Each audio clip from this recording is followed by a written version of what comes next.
नमस्कार. स्वामी समर्थ अनुभूती या चॅनलमध्ये आपलं मनापासून स्वागत आहे. श्री स्वामी समर्थ.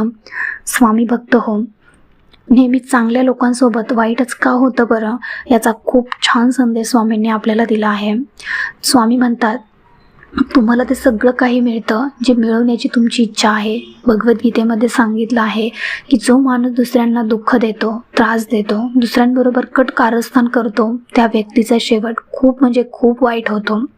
आपल्यामध्ये काही कमतरता असेल तर ती फक्त आपणच दूर करू शकतो, दुसरं कोणीही नाही. बाकी सगळे तरी या गोष्टीचा फक्त फायदा उचलतात. आपलीच लोक आपल्याला एकटे पडतात. त्यावेळेस कळतच नाही की आपण वाईट आहोत की आपलं नशिबाने एक गोष्ट तर वेळ, त्याचं नशीब खराब असतं. आयुष्यामध्ये जेव्हा कधी तुम्ही थकाल त्यावेळेस कोणालाही या गोष्टीची जाणीव होऊ देऊ नका, कारण लोक तुटलेल्या घराच्या विटा सुद्धा घेऊन जातात.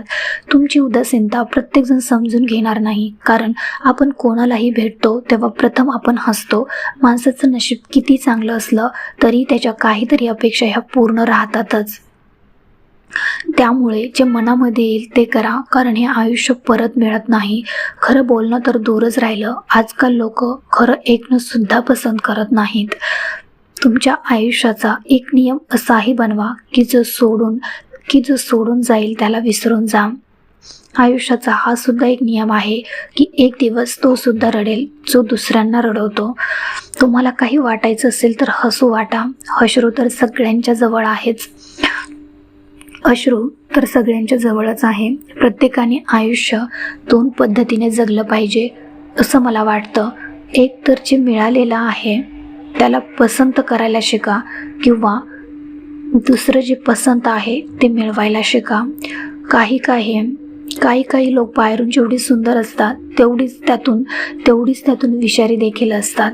त्यामुळे अशा लोकांपासून नेहमी सावध राहा. दुर्योधनाने पांडवांना आयुष्यभर दुःख दिले, त्रास दिला, त्यांच्याबरोबर नेहमी कपट केलं आणि प्रत्येक वेळी त्यांना धोकाच दिला. कधीही प्रामाणिकपणे वागला नाही आणि त्याचा दलामधील मोठा योद्धा हा कपट करूनच मारला गेला. त्यामुळे जो जसा कर्म करेल त्याला तसेच फळ मिळतं. म्हणजेच दुर्योधनाने जसं कर्म केलं तसं त्याला त्याचं फळ मिळालं. पूर्ण आयुष्य त्याने दुसऱ्यांना सुख दिले, त्यांच्याबरोबर कटकारस्थान केले आणि शेवटी त्याचा सत्य सुद्धा कटकारस्थानानेच झाला. त्यामुळे श्रीकृष्ण म्हणतात की जर एखादी व्यक्ती दुसऱ्याला दुःख देऊन, त्रास देऊन स्वतःला जास्त चलाख समजत असेल आणि दुसऱ्याला बावळट बनवत असेल तर लक्षात ठेवा, एक दिवस त्याच्याही आयुष्यामध्ये असं कोणीतरी येईल जे त्याला सुद्धा धोका देऊन जाईल.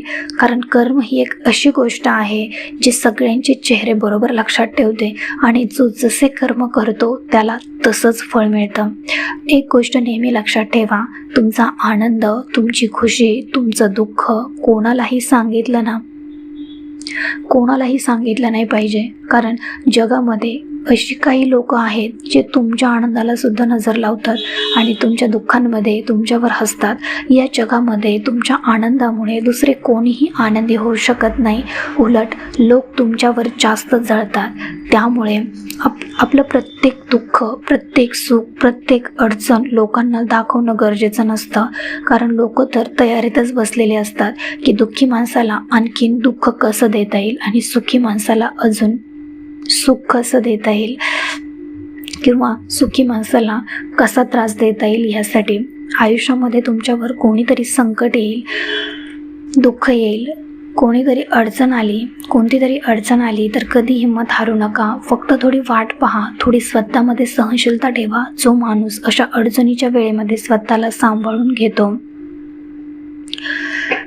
सांभाळून डोकं शांत ठेवून चालतो, तो संकटांना सहजपणे तोंड देऊ शकतो. दुःख येईल, सहजपणे पार करू शकतो, हे नेहमी लक्षात ठेवा. तर बघा, स्वामी भक्त हो, या संदेशातून खरंच तुम्हाला खूप काहीतरी नवीन शिकायला मिळालं असेल. आणि जर तुम्हाला या संदेशातून खरंच खूप चांगलं शिकायला मिळालं असेल तर स्वामी समर्थ लीला या चॅनलला लाईक, शेअर आणि सबस्क्राईब करायला विसरू नका. भेटूया अशाच एका नवीन संदेशासोबत. श्री स्वामी समर्थ.